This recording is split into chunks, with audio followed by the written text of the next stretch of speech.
Well, later tonight before the season kicks off there at SoFi Stadium, the Los Angeles Rams will show off their championship banner, all that hard work last season. Once that's done, it's all about trying to run it back in LA.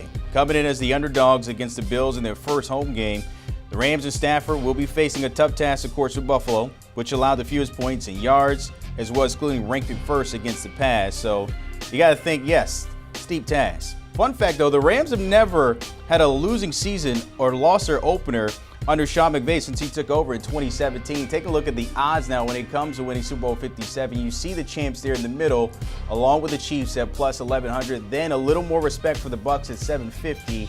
And then their opponent tonight at 6-1, the Buffalo Bills. All that hype as we head into 2022. NFL expert and my guy Ryan Harris, the human soundboard, Tommy likes to call him, checking in here on HQ for more on the Rams here before we get to that kickoff. Very few departures there in LA this offseason, pretty much the same pieces we saw last year win them that Lombardi. But from top to bottom, yes or no, Sean McVay's team is built for a repeat here. Yes, they got Cooper Kupp. They re-signed him. They kept Aaron Donald, which may have been the biggest deal of the offseason.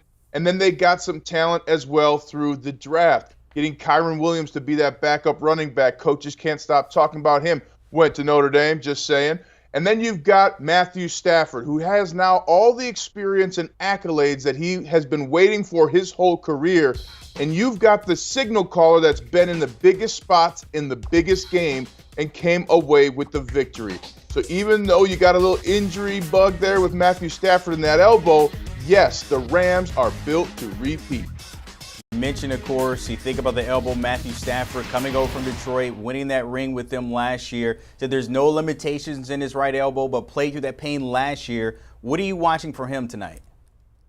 Well, specifically, I want to see Matthew Stafford, be able to throw the football 10 yards and beyond.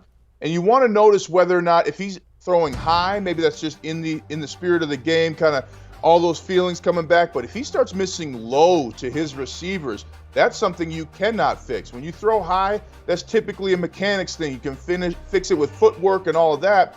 But if you start throwing low to open receivers, that turns into interceptions. So I want to see Matthew Stafford throw those short passes, but also passes over 10 yards.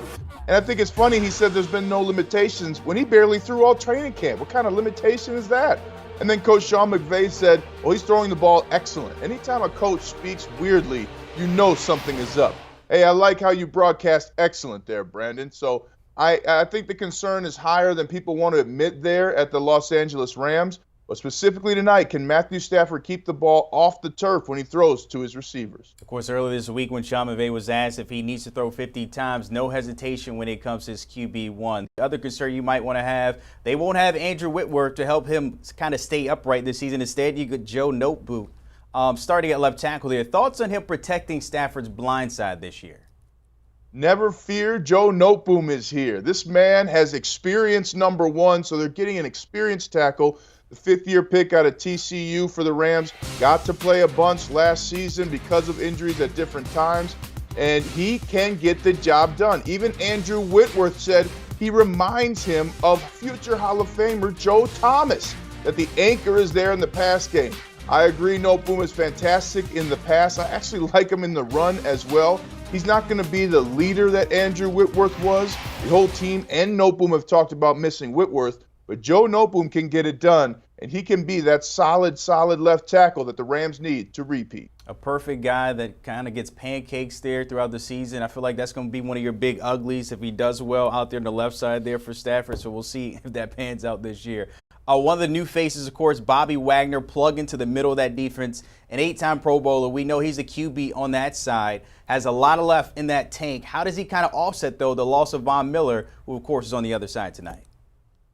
Well, Bobby Wagner makes this a rare three-tier defense, meaning offenses have something to worry about at every level. I mean, think about if you're an offensive lineman. If you're lucky enough to get a double team on Aaron Donald, you're welcome face mask to face mask with Bobby Wagner. Woo! Look out. And oh, by the way, Bobby Wagner had his highest combined tackles of his career last season with the Seahawks, and he's talked about wanting to prove that he is still the best. So you've got the best on a mission to prove it, after having a great season, having an all-pro in front of him in Aaron Donald and behind him in Jalen Ramsey. Plus, he became a captain in just a couple short months for the Rams. That says a lot about how much of an impact Bobby Wagner's already having on that Rams defense. All right, so yesterday we talked about the Bills and what they needed to do. Of course, today we're talking about the Rams and how they can repeat. I need you to give me your expert pick. Are we going with the defending champs or the ones that we view as possible champs this year? I got the Bills winning 35-27, Brandon. I think there's going to be a lot of good things there for the Rams, but that offensive firepower and the determination of the Bills, that's going to be tough to beat. And don't think Von Miller and Aaron Donald aren't trying to outplay each other, because they both miss each other, aren't willing to say it, don't want to talk about it too much, but they want to make a statement that they made the right choice, that their team's the team on the trajectory. Look out for the Bills to win big tonight. If Von Miller made a statement by taking all that money to go to Buffalo, so I think he's pretty good out there up north instead of out in L.A. All right, Rod Harris is always giving it to us straight, no chaser there. Don't forget the pick six. The guys always giving it to you as well. The Super Bowl picks are sleeper teams this year, bold predictions. With Brady Quinn tapping in for another season, of course, this year, hanging with Will Brinson, breaking all that down. Season kickoff tonight. Download and follow the guys on Pick 6.